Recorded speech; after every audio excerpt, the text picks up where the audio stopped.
अस्सलाम वालेकुम स्टूडेंट। हमारा टॉपिक है कि मैट्रिक्स का इन्वर्स कैसे निकालते हैं।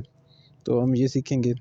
Find a inverse if a is equal to 5 3 1 1 and verify a inverse is equal to a inverse a. तो सबसे पहले हमें पता है कि इन्वर्स निकालने के लिए हमें डिटर्मिनेंट चाहिए होता है। तो ए का डिटर्मिनेंट लेते हैं 5 3 1 1। तो 5 - 3 इज़ इक्वल टू 2। तो ए एक क्योंकि नॉन सिंगुलर मैट्रिक्स है तो इसका इन्वर्स एग्जिस्ट करेगा। तो ए इन्वर्स इसका ये आ गया। अब ए एडजॉइंट जो है मेरे पास वो आ जाएगा। 5 और 1 की जगह आपस में चेंज हो जाएगी। 5 की जगह 1 और 1 की जगह 5 आ जाएगा।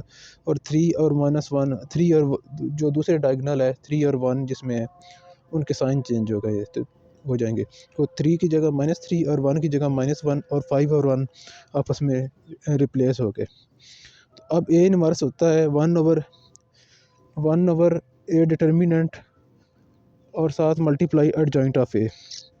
तो जब ये हमने करना है तो ए इन्वर्स आ गया 1/2 1 -3 -1 5। और ये जो 1/2 है अंदर जाके हर एक पे डिवाइड हो जाएगा। तो 1/2 -3/2 -1/2 5/2। अब ए और ए इन्वर्स को मल्टीप्लाई करते हैं और फिर ए इन्वर्स और ए को मल्टीप्लाई करते हैं, देखते हैं आंसर सेम आता है कि नहीं। तो जब 5 और पहली रो को पहले कॉलम से करना है 5 और जब 1/2 से मल्टीप्लाई हो जाएगा तो 1/2 इसके बाद प्लस करना है। तो अब ये जो 3 है वो -1/2 से मल्टीप्लाई होगा तो वो 3/2। तो प्लस माइनस माइनस।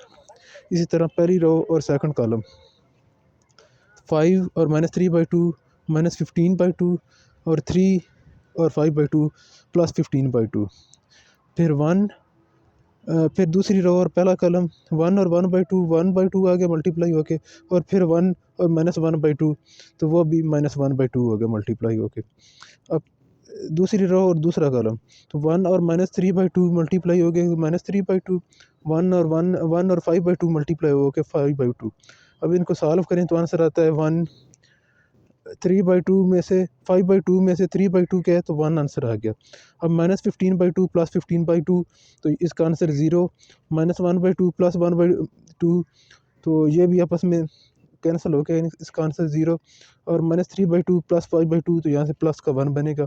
तो आंसर आ गया 1 0 0 1 जो कि एक यूनिट वेक्टर है, आइडेंटिटी मैट्रिक्स है। तो इसका मतलब ए और ए इन्वर्स जो है वो उसका आंसर भी ठीक है। ए का इन्वर्स यही आता था, ठीक है। तो ए इन्वर्स ये वाकई इसका इन्वर्स है। तो अब हम ये चेक करते हैं ए इन्वर्स और ए को मल्टीप्लाई करके क्या दोबारा आइडेंटिटी मिलती है मुझे। तो ए इन्वर्स जो है पहले मैं लिख लेता हूँ और ए तो 1/2 -3/2 पहली रो में और दूसरी रो में -1/2 और 5/2। और दूसरा मेरे पास ए मैट्रिक्स है 5 3 पहली रो में और दूसरी रो में 1 और 1। तो पहली रो और पहला कॉलम पहली रो में 1/2 5 से मल्टीप्लाई होगा तो 5/2 और -3/2 1 से मल्टीप्लाई होगा तो -3/2। फिर पहली रो और दूसरा कॉलम तो 1/2 और 3 तो 3/2 और -3/2 और 1 -3/2। फिर दूसरी रो और पहला कॉलम दूसरी रो में -1/2 है और पहला कॉलम में 5 वो 5 से मल्टीप्लाई हो गया -5/2। और फिर 5/2 जो है वो होगा 1 से मल्टीप्लाई तो +5/2। फिर दूसरी रो और दूसरा कॉलम तो -1/2 3 से तो -3/2 और 5/2 1 से मल्टीप्लाई होकर 5/2। तो 5 अब इसको सॉल्व करते हैं तो 5/2 -3/2 आंसर 1 आ गया। 3/2 -3/2 तो आंसर 0। -5/2 प्लस 5/2 तो यहाँ से भी आंसर 0।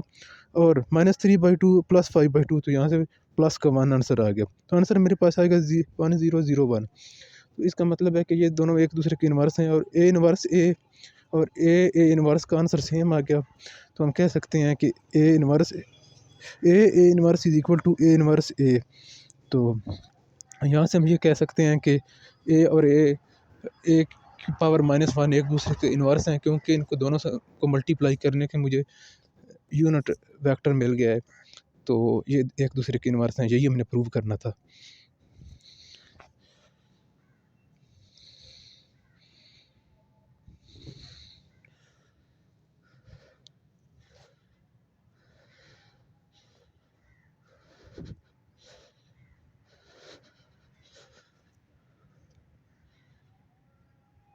तो इसके